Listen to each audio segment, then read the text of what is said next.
नमस्कार। निःशुल्क ज्योतिष परामर्श केंद्र में आप सबका स्वागत है। आज दिनांक 20 दिसंबर 2024 शुक्रवार। जैसे कि हमारी चर्चा पर्पज ऑफ लाइफ, जीवन के उद्देश्य पर चल रही है। हमने ये जाना कि हमें जन्म के समय कर्म मिलता है, कर्म करने की प्रवृत्ति प्राप्त होती है, लग्न मिलता है, चंद्र राशि मिलती है जो हमारे व्यक्तित्व का निर्माण करती है, और इस व्यक्तित्व के निर्माण के साथ ही हम अपने कर्म को करते हुए अपने जीवन का निर्वाह करते हैं। अब हम देखेंगे कि इन ग्रहों का प्रभाव हमें अपने जीवन में किस प्रकार प्राप्त होता है। ये एक लंबा विषय है, तो मेरा निवेदन है आप कृपया निरंतर देखिए, तो हम एक एक विषय पर निरंतर गति से चर्चा करेंगे और समझेंगे। आप आसानी से अपनी कुंडली का अध्ययन कर पाएंगे, समझ पाएंगे और अपने जीने के उद्देश्य को समझकर पूर्ण कर पाएंगे। तो जैसा कि ये हमने कुंडली बनाई थी, जिसके लग्न और राशि दोनों मिथुन राशि है, बुध है स्वामी, और इनको बुध किस प्रकार का प्रभाव देंगे।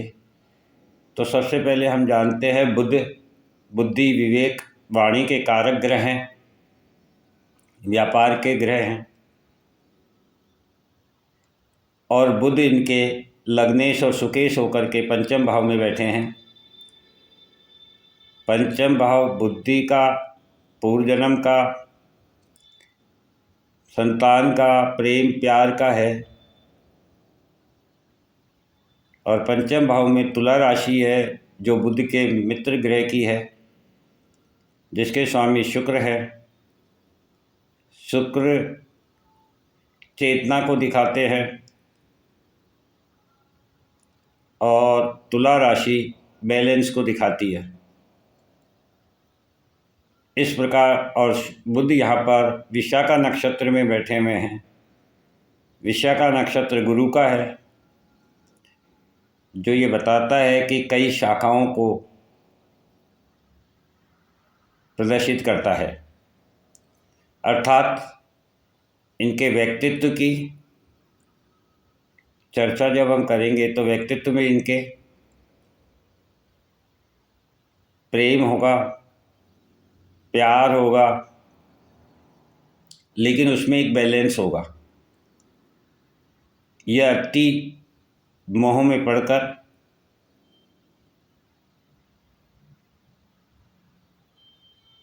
अपने व्यक्तित्व का जो स्वरूप है उसे नहीं छोड़ेंगे। अब इस पे दो प्रभाव होते हैं। यदि आपको जो प्राप्त हुआ है उसके अनुसार आप कार्य करते हैं तो ग्रह आपको सहयोग करते हैं, और आप उसके विपरीत कार्य करते हैं तो आपको विपरीत फल प्राप्त होता है। तो बुध इन्हें बताते हैं कि यदि ये अपने व्यक्तित्व का निर्माण करते वक्त प्रेम और प्यार से परिपूर्ण रहें, किंतु उसमें एक बैलेंस रखें, तो ये बुध इन्हें बहुत अच्छा प्रतिफल देंगे। उसकी कई शाखाएं होंगी, अर्थात जैसे एक पेड़ की कई शाखाएं होती है, इसी प्रकार से इनके व्यक्तित्व की कई शाखाएं होंगी जो इनके व्यक्तित्व को प्रदर्शित करेगी। अर्थात बुध जैसे बुद्धि के कारक है, तो ये बुद्धिमत्ता में प्रेम प्यार प्राप्त करेंगे। बुध वाणी के कारक ग्रह हैं,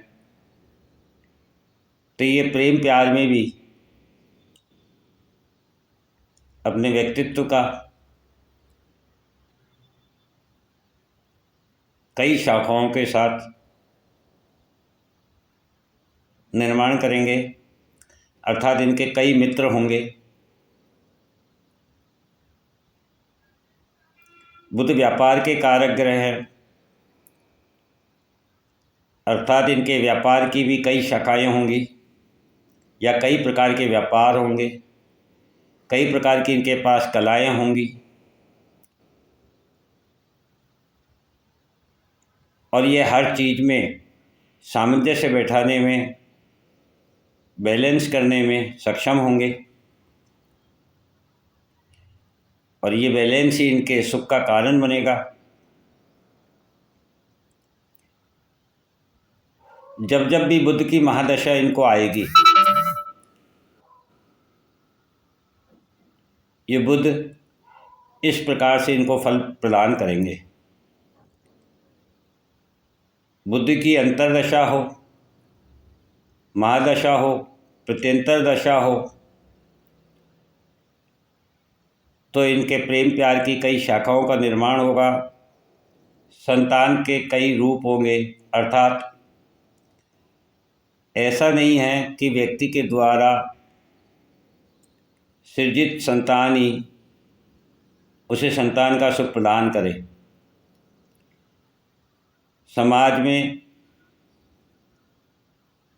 आप जिसे अपना बच्चा माने या समाज में जो भी बच्चे हैं वो आपको अपने संरक्षक माने, ये भी संतान सुख में ही आता है। इसी प्रकार से इनकी संतान के सुख में जब जब बुध की दशा, अंतर्दशा, प्रत्यंतर दशा आएगी, वृद्धि होगी, अर्थात इनकी कई संतानें होंगी या कई संतानें इन्हें अपना संरक्षक मानेगी। इनके प्रेम प्यार में वृद्धि होगी, उसकी कई शाखाएं होंगी, इनके व्यापार की कई शाखाएं होंगी या कई प्रकार के व्यापार होंगे, कई प्रकार की कलाएं होंगी। इनकी बुद्धि भी कई प्रकार से संचालित होगी और इन्हीं कलाओं के कारण इन्हें सुख प्राप्त होगा। ऐसा बुध की दशा, अंतर्दशा, प्रत्यंतर दशा में इन्हें प्रभाव प्राप्त होगा। अब बुध पर मंगल की चतुर्दृष्टि आती है। मंगल की चतुर्दृष्टि सुख को बताती है, ऊर्जा के विश्राम को बताती है। इसलिए आप ये अपने जब भी संतान के प्रति या बच्चों के प्रति या प्रेम प्यार के प्रति अपनी बुद्धि विवेक से कार्य करेंगे तो वहाँ इनकी ऊर्जा शांत रहेगी। ये इनकी ऊर्जा सुख प्राप्त करेगी।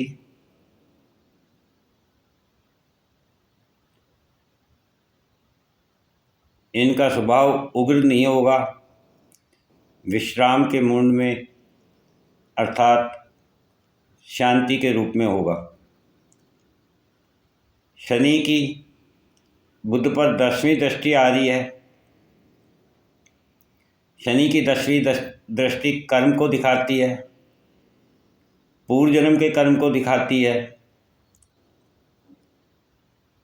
तो ये शनि की दृष्टि भी इनके पूर्व जन्म के प्रेम प्यार स्वभाव को दिखाती है और वह वृद्धि करती है। गुरु की 9वीं दृष्टि है बुध पर। गुरु की 9वीं दृष्टि धर्म को दिखाती है, आपके पूर्वजों को दिखाती है, आपके पूर्व जन्म के ज्ञान को दिखाती है। इस प्रकार से इनके प्रेम प्यार में, इनके बुद्धि में, इनके विकास में इनको पूर्वजों का आशीर्वाद प्राप्त होगा। इनके पूर्व जन्म के कर्मों का, धर्मों का फल इन्हें प्राप्त होगा और वे सभी संतानें जो इन्हें संरक्षण समझेगी उन्हें प्रेम प्यार प्राप्त होगा और इनके द्वारा एक अच्छे परिवार, अच्छे समाज का निर्माण होगा। ये बुध का प्रभाव इन्हें अपने जीवन में जब जब भी बुध की महादशा, अंतर्दशा और प्रत्यंतर दशा आएगी, ऐसा फल प्राप्त होगा। अब बुध कम्युनिकेशन के कारक ग्रह भी हैं और इनके तीसरे भाव के स्वामी सूर्य है। तीसरे भाव पर गुरु की 7वीं दृष्टि है जो इन्हें शिक्षक बनाती है। भावपति पर जो सूर्य है उन पर गुरु की 9वीं दृष्टि है जो इनके शिक्षा के क्षेत्र में इन्हें धर्म सिखाती है। और भाव कारक बुध जो कम्युनिकेशन के कारक ग्रह हैं उन पर भी गुरु की 9वीं दृष्टि और इनके लग्न पे भी 5म दृष्टि है।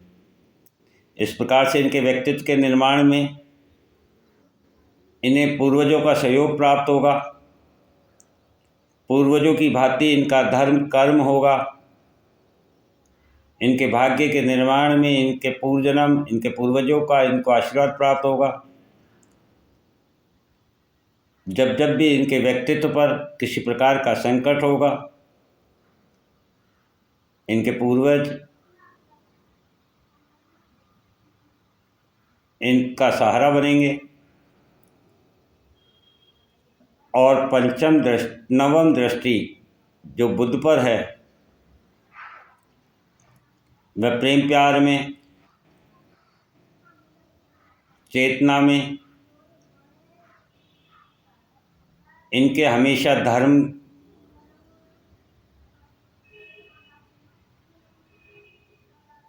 की आस्था और विश्वास रहेगा। इनके प्रेम में, इनके प्यार में, इनके संरक्षण में नीति नियम का पालन होगा, धर्म का पालन होगा। इस प्रकार से इनका कर्म होगा। तो हमने ये जाना कि बुध की महादशा, अंतर्दशा और प्रत्यंतर दशा में इन्हें कैसा प्रभाव प्राप्त होगा। अब यदि ये बुध के विपरीत कार्य करते हैं, अपने जीवन में प्रकृति के विरुद्ध कार्य करते हैं, जो इन्हें जीवन में जन्म के समय प्राप्त हुआ है उसके विपरीत कार्य करते हैं, तो फिर बुध का इनको विपरीत प्रभाव प्राप्त होगा। इस प्रकार से आप भी अपनी कुंडली का अध्ययन कर सकते हैं और जान सकते हैं कब कब आपको क्या मिलने वाला है और किस प्रकार से आपका निर्माण होगा। तो आज हमने केवल लग्न और सुख भाव की चर्चा की है। कल हम देखेंगे कि इनको धन, कुटुंब, वाणी ये किस प्रकार से इन्हें कब कब प्राप्त होगी, कब कब इनको सहयोग करेगी और उसके क्या फल इन्हें प्राप्त होंगे। इस प्रकार से हम एक एक भाव की चर्चा निरंतर करेंगे।